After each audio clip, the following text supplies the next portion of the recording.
as a Center for Industrial Technical Excellence. This designation allows greater utilization of small runs of DoD critical microelectronics and semiconductors both inside and outside the DoD. It also allows the use of public-private partnerships that provide opportunities to promote partnering agreements between depots and private industry. Microelectronics, I think, as you all are aware, is a DoD critical mission area, enabling many key weapons systems, and we think this is a positive step forward to help ensure that critical mission area stays relevant and viable into the future. And with that, we'll go to questions. Bob, I think we got you on the phone. Yes, thank you, John. A couple quick questions. The statement on the Abu Dhabi attack says the U.S. is committed to helping UAE defend itself. I'm wondering if you can put something concrete behind that. Is there some consideration of increasing some sort of air support, air defense support, I mean, or something of that nature? And the second question regarding Ukraine. So where do things stand right now in terms of plans for further arms transfers to Ukraine, or perhaps increasing in-country training, that sort of thing? Yeah, Bob, thanks. On UAE, I don't have any additional announcements to make today. I think, as you know, we have a very robust defense partnership with the UAE, which does include foreign military sales of various different types of weapons and platforms. And so that will continue, of course. Obviously, we're in constant discussion and dialogue with our Emirati partners about ways we can strengthen that defense partnership, but nothing today. I think today it was really important. The Secretary felt it was important to make clear that that just like elsewhere in the administration, we take these attacks on the Emiratis seriously, and we're going to continue again to look for ways to make that defense partnership and their ability to defend themselves stronger and better. On Ukraine, nothing to announce today either with respect to additional defense articles. As we've said all along, we're going to continue to look for ways to help Ukraine defend itself, and that does include additional security assistance, but again, nothing to say today about that. On trainers, I think, as you know, Bob, the Florida National Guard has members currently deployed to Ukraine in this rotating advise and assist capacity, and they remain at work alongside their Ukrainian counterparts, again, advising and assisting and helping train, and we expect that mission will continue. Now, obviously, as I said last week, we're going to continue to watch the situation on the ground, and if we need to make decisions for force protection purposes, we'll do that. But there are no planned additional rotational troops to Ukraine at this time. No changes to what the Florida National Guard is doing on the ground. Janie. Thank you, John. Do you know the North Korea first time the missile launches? Does the United States have what kind of missile North Korea launches? Because you're talking about the one on the 16th, 2 days ago? Yes, I think 17th. Okay. In Korea. A couple of days ago. Anyway, we've assessed them as ballistic missiles, and we're still running the traps on that. So I don't have more detail than that. South Korean defense ministry said that the attempts Army tactical missile system KN-24. Are you confirm that? No, I cannot. Because South Korean defense minister, they announced yesterday that, and also South Korean Minister of Defense announced that North Korea's recent missile launches assessed as a direct and serious military threat to ROK. My question is, are you devaluing these missile launches because they don't threaten United States? Are we what about these launches? What was the verb you used? Yeah, devaluing. Devaluing. Yes. We're not devaluing anything, Janie. Not at all. And we have a treaty alliance with the Republic of Korea. We have actual, tangible security commitments to the defense of South Korea, we take that very seriously. So there's no devaluing and at all. We're obviously, and we have as an administration, condemned these missile launches and called them out for what they are. Clearly violations of various UN Security Council resolutions and dangerous to the region, certainly dangerous to our allies and partners, and we're taking that very seriously. There's no devaluing of anything. Because Indo-Pacific commander always said that where U.S. is not threatening, so as far as We're not what? Indo-Pacific statement, commander statement about the North Korean missile launches, they said that there's no threatening the United States. So that means our neighbor alliance countries so concerned, so worried about the North Korean missiles. But it seems like if North Korea not threatening the United States, you don't care, right? No, that's not true. That's not true. And I would encourage you to look at the rest of the statement that the Indo-Pacific commander continues to put out in these cases. I mean, he talks about the destabilization to the region and the threat that it poses to allies and partners. In this case, or in that case, he wanted to make clear, I think, to the American people, which they have a right to know if these things are posing a threat to the homeland. But I think you can, again, go back and look at his statements, and he's very clear about the threat that this program continues to pose, not only to our ally in South Korea, but to others of our partners in the region. And we're not,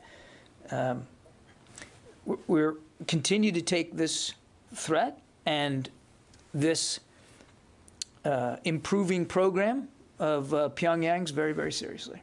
Is this missile is interceptable or not? I'm not going to get into any more specifics of our assessment on these individual launches from the podium. I won't do that. Thank you. Pierre? Thank you. Do you assess that the attack yesterday on the United Arab Emirates was a threat to U.S. soldiers and U.S. citizens in the area? It was certainly a threat to our Emirati partners, and that's enough. But we know of no U.S. casualties as a result of this, and we're still, we're still taking a look at the attack itself. So it's difficult to say positively that there was no threat to U.S. personnel or American citizens on the ground. It was clearly designed to go after this particular facility. We understand that the U.S. facilities in the United Arab Emirates and maybe also in Qatar were able to detect the attack. Why is it that nothing has been done to stop it? Again, I'm not going to get into the operational tick-tock here, Pierre. We continue to work with our partners in the region to make sure that they have robust enough capabilities to help defend themselves, and that includes the ability for early warning and indications. As we've seen, even in places where we ourselves are attacked by these UAVs, even the best of systems isn't necessarily going to get every single individual threat. And we continue to see, in this case, it was the Houthis, supported by Iran, but we continue to see in Iraq and Syria, militia groups supported by Iran sort of choose this tactic, this way of conducting attacks using UAVs.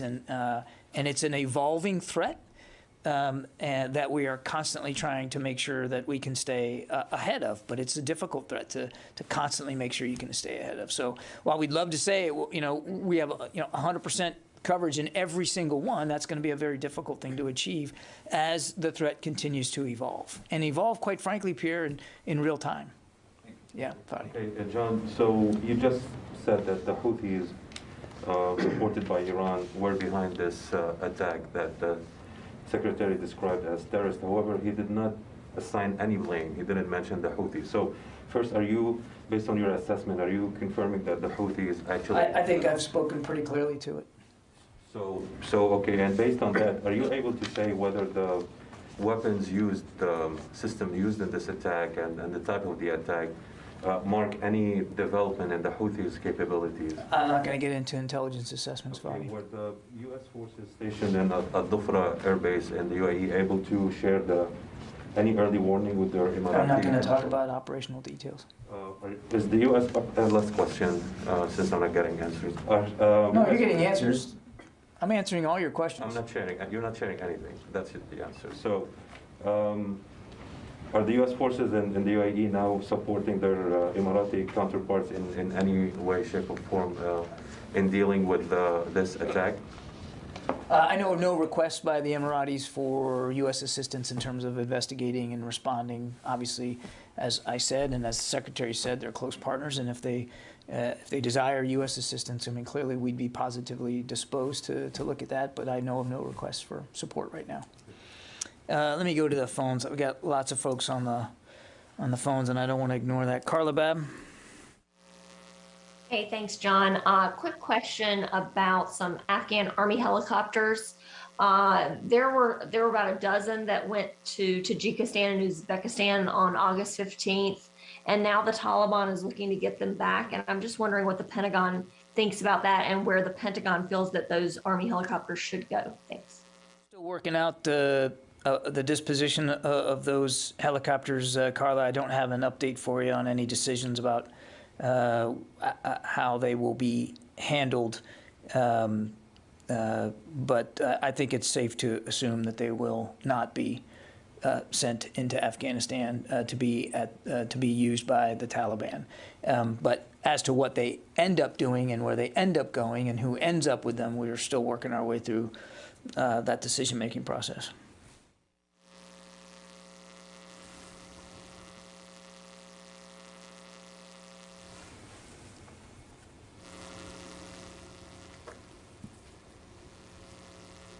Sylvie, you there? Hello, yes, sorry, I didn't hear you were calling me. Russians have announced that they are going to start new exercises with Belarus. Do you assess that there are some military troops movements near the border which are consistent with these exercises, and what is your comment? Yeah, I try not to comment for the to the operations and exercises of another country. They can certainly speak for themselves in that.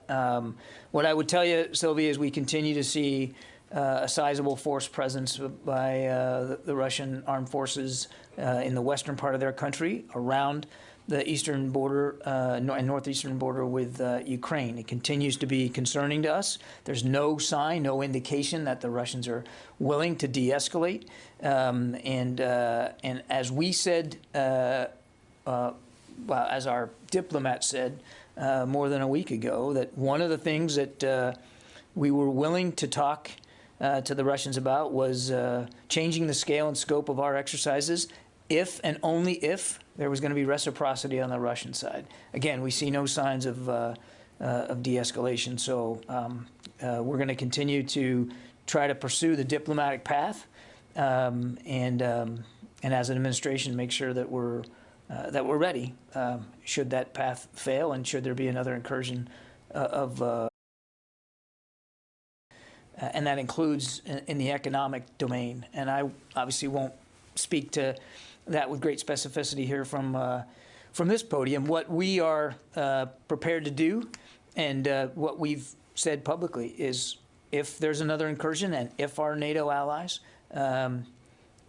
request capabilities and support and resources for their reassurance, as part of NATO, we will be positively disposed to consider those requests and to see what's possible. And so we're ready to do that.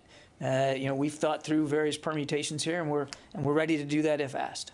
One more quick question. Russia's demands, if I'm not mistaken, also included demands of Scandinavian countries not joining NATO, NATO not moving eastwards, for example, with Finland. Yeah. Is there any concern or suspicion that a Russian move on Ukraine might be accompanied by some sort of action against Finland or other countries there? I wouldn't speculate. That's that's a couple of jumps ahead of where we are right now, Oren, and I wouldn't speculate. I certainly won't speak for Russian intentions here. We're focused on the issue at hand, which is making sure that Ukrainian sovereignty is respected, that there's not another incursion, and trying to find a way, as an administration, finding a way to diplomatically de-escalate this. And we still believe that there's room for diplomacy. We've heard the bluster and the rhetoric out of the Russian side. We still believe that there's room for diplomacy to succeed here. And here at the Department of Defense, we want to provide all the time and space that can be provided to our diplomats to do that. Let's see. Mike Brest, Examiner. Thanks, Mr. Kirby. Two quick questions. The cigar report that was declassified today, I was wondering if you wanted to comment on that, specifically as it relates to the Afghan Air Force's inability to sustain itself without U.S. assistance. So, I mean, we're aware of the Special Inspector General's recent re-release of a newly declassified report from January 2021 on the status of the Afghan Air Force. And I would remind this was from January 2021, which also included data that was well before that time frame.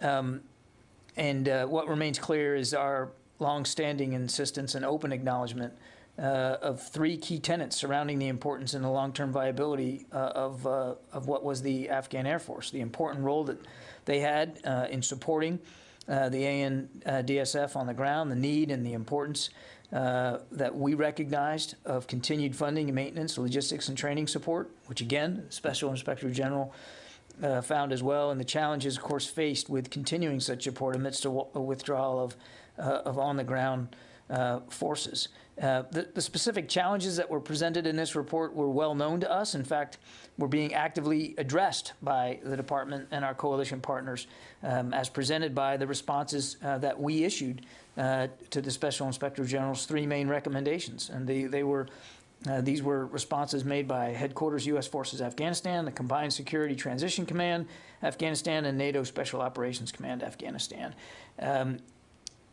What we said at the time, nothing changes about that. You know, as we were heading into the summer, it was an Air Force that we and our coalition partners helped make much more capable. That they were flying the majority of missions in support of their troops on the ground, that was also true. And that they had capabilities far more advanced than they had ever had before, and that the United States was going to continue.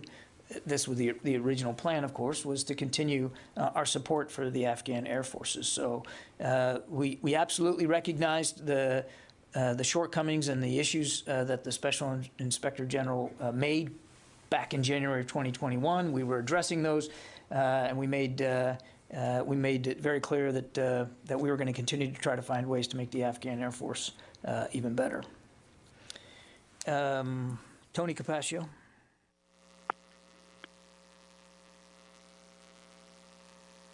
Hey, John, thanks. I had two quick questions. One on DoD health issues. Is there a contemplation of going to health condition Delta? And what are the personnel implications if you go to health condition Delta? There's no plan right now to go to Delta, Tony. I don't have a list of the criteria of what Delta would require, but we can certainly get that for you. That's easy. I just don't have it with me, so I don't want to speculate. Obviously, it would. It's more severe, more strict restrictions on people here at the Pentagon. But I'm not aware of any discussion to move from Charlie to Delta at this time. Quick Ukraine question. Last week, a Russian reporter asked Deputy Foreign Minister Sergei Yabkov in an interview that was broadcast on Thursday whether Russia was considering deploying military infrastructure in Venezuela or Cuba. He responded, "I don't want to confirm anything or rule anything out." Question for you. Has DoD or Southcom picked up any indications that Russia intends to move any military hardware to those nations, or that officials of those nations have invited such a move from Russia? Well, I'm not going to speak about intelligence issues here from the podium, Tony, and I'm also not going to respond to Russian bluster about something like that. I would just point you to what Jake Sullivan said last week, and that is that we take our responsibilities to defend this country and our national security interests very, very seriously, And we will continue to do that in whatever case those interests are going to be threatened by anybody. And I think I'd leave it at that. Tara Kopp. Hi, John. Thanks for doing this. One on COVID. With Force Protection Charlie, what's the guidance for DoD civilians on attending conferences or official travel? Is that all on hold for right now? And then I have one on Ukraine. It's allowed right now, and again, Charlie applies to the Pentagon reservation, so it's not the entire Department of Defense. But the only travel that's permitted is what's considered critical to national security. So, participation in conferences obviously is put on hold, and that applies to everybody, uniformed and civilian alike. Okay, thank you. And then on Ukraine, in your earlier responses, you noted that change is possible if force protection measures make it necessary. Is it also possible that DoD would be withdrawing U.S. troops from Ukraine, or is it just to augment those and guarantee better force protection in case of an incursion? That we'll do what we need to do to keep our people safe and secure, and I don't want to jump ahead of where events are right now or speculate about possible outcomes. But we will do whatever we need to do to make sure our people are safe and secure. Steve Bynum, military.com. Thank you, John. Hey, with all the issues on Texas's border mission, soldiers aren't getting paid on time, they're running out of water, they're getting in trouble drinking as such like that. Is there any authority for the Pentagon to investigate the state mission, or is there any want to do so or step in any way on that? Not aware of any effort to investigate the border mission that the Texas governor has ordered his National Guard under his authority to conduct. I'm not aware of it. Obviously, we've seen the press reporting about some of the issues there. Whether a National Guardsman or woman is in Title 10 or Title 32 status, we obviously are concerned whenever we see reports about behavioral conduct issues that are detrimental to good order and discipline. But I know of no efforts or no design right now to investigate those. I'll go to a couple more, and then I promise, Goyle, I won't forget you, buddy. All right, Heather from USNI. Thank you. I was wondering if there's any update on the DOJ's review of the injunction that was ordered by the federal judge in the case of the Navy's Special Warfare Community and vaccine mandates. Ellen from Synopsis.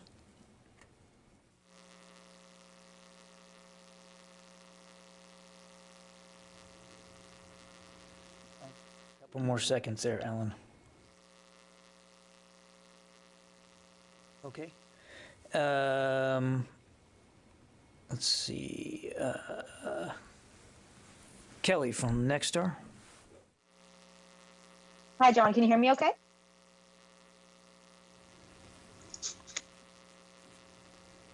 Can you hear us okay? Yep, I got you. All right, great. Just an update since Friday regarding the false flag intelligence. Is Russia making any other movements to provoke an invasion? Any kind of intelligence that you're seeing that you could share? Yeah, again, we're mindful of being careful about talking about specific intelligence. I would tell you, again, without getting into too many details, we continue to be mindful of indications that the Russians will look for opportunities for what we call false flags to create the appearance of or an impetus for, a pretext for them to launch an invasion. So what we talked about last week, we still believe is valid, but I simply wouldn't go into more detail than that. Jared Suba.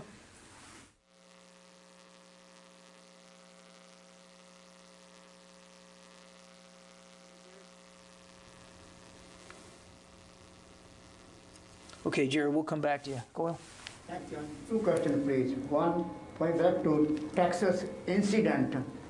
Pakistan's Prime Minister Imran Khan said that Dr. Siddiqui in Texas federal jail is a political prisoner, and I will do everything in my power to get her out of the country. And he never said that whatever incident took place, British, the citizen, of course, background is from Pakistan, but he never said or condemned the issue. My question is, what message you think Secretary have for the terrorists? Or do you believe, I'm sorry to interrupt you, do you believe this is a political jail for her for 83 years, and she was, of course, caught in Afghanistan for doing some terror activities? Yeah, the department's not going to weigh in on a legal law enforcement issue, Goyle. I think you can understand that. We take very seriously our responsibilities to defend this country, our national security interests, and our people, and that does mean continuing to conduct counterterrorism operations where and when needed, and that's our focus, and we're going to continue to do that. The only thing I would say about the events in Texas is to I think, and you just have to, when you look at it, just congratulate those law enforcement personnel, the FBI, local law enforcement, who work so efficiently and so well to get everybody out safely. I think that's remarkable, and we obviously extend our thoughts to the community there, as well as specifically the Jewish community. So, but beyond that, I think we'll let the Justice Department speak to this.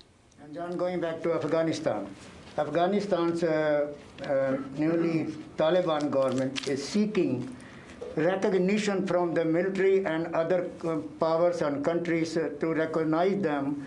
But at the same time, what promise they made, the Taliban government, to the Pentagon and to the global community, they are not holding their promises, and they are still after the innocent women and children and all that sort. But my question is, you think Pentagon is going to recognize them as far as military power is concerned, or military support is concerned? And again, what is the Secretary's message for the Afghan Talibans as far as supporting terrorism? State recognition is not the purview of the Department of Defense, so I'd refer you to our colleagues at the State Department to speak to that. The Taliban have not been recognized as the official government of Afghanistan. And what we would say is, I think what everybody has said across the administration, that we want to see human rights, civil rights. We want to see the promises made by the Taliban actually delivered in terms of how people are going to be treated in Afghanistan. And separate and distinct from that, here at the department, we're going to stay eyes on to what's going on there. And again, back to my earlier point, we have serious, significant counterterrorism responsibilities. And we have over-the-horizon capabilities that we can avail ourselves of. And we're going to continue to make sure that Afghanistan doesn't serve as a safe haven for an attack on the homeland again. Yeah, sir. Good afternoon, sir.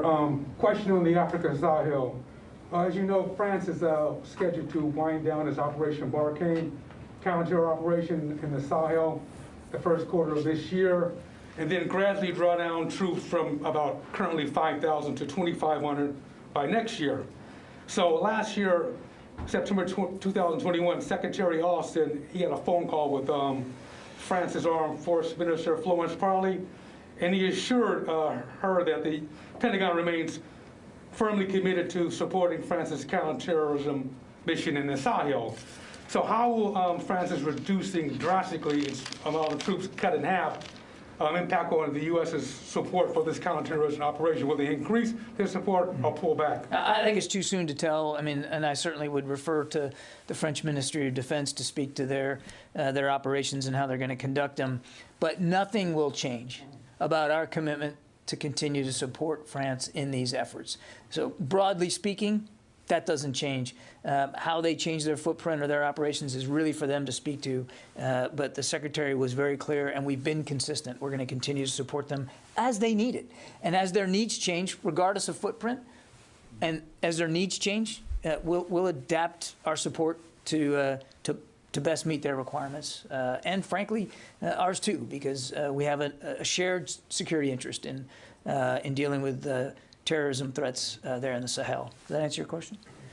Okay, I got to go. Thanks very much. I think I got to everybody on the phone. Yes, I did. All right. Thanks, everybody. We'll see you later this week.